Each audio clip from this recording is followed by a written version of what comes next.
Bonjour. Alors nous allons voir ensemble quels sont les outils à notre disposition sur la table de travail. Donc pour commencer, en haut, vous avez extérieur et intérieur qui vous permettra d'aller du recto au verso, du verso au recto. Donc on va commencer par les onglets du bas. Donc le premier, motif. Donc ça vous permet de sélectionner les motifs pour les glisser sur votre carte. Vous pouvez également double-cliquer, ça marche aussi. Donc on peut grossir et diminuer l'élément à volonté. Voilà.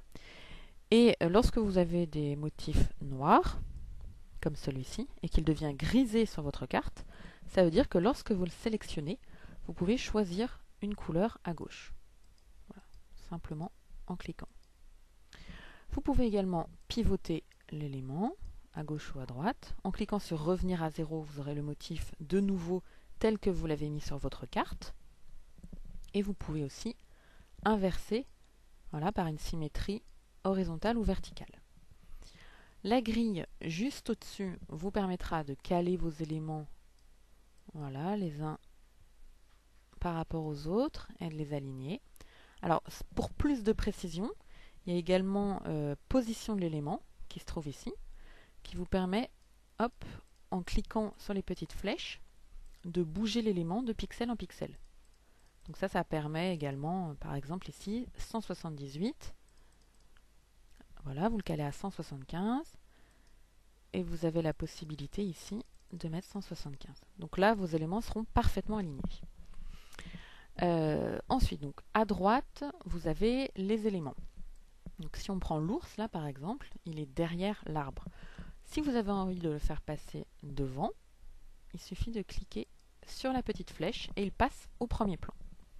Vous pouvez également verrouiller l'élément, ce qui fait que si votre souris, voilà, dérape sur la carte, vous voyez l'élément est bloqué, il ne bouge plus. Dans les autres onglets, on a texte. Donc là, je vais vous montrer un exemple. Ici, vous avez l'aperçu de ce que vous faites en direct. Donc vous choisissez par exemple la police Vertigo. Vous voyez que ça change de police. Vous pouvez également changer le corps du texte et décider s'il est ferré à gauche, ferré à droite ou centré. Donc vous cliquez sur Ajouter. Votre texte se retrouve sur la carte. Et comme il est grisé, comme pour les motifs, vous voyez que vous pouvez changer la couleur, choisir celle que vous voulez. En continuant, on a les fonds. Donc les fonds, c'est très simple. Vous cliquez sur un carré et cela intègre un fond de couleur. Si vous souhaitez le supprimer parce que vous ne voulez plus de ce fond, il se retrouvera toujours en dernier calque ici. Vous cliquez sur la petite flèche, la petite croix, pardon, et vous supprimez votre fond. Donc après les cadres, alors dans cette collection il n'y a pas de cadre, mais ça marche exactement de la même manière. Et pour terminer, on a le bouton Zoom, donc qui vous permet de faire un gros plan sur la carte, si vous souhaitez justement voir plus de détails, caler d'une certaine manière. Voilà, le bouton dézoomer se trouve au même endroit. Et voilà!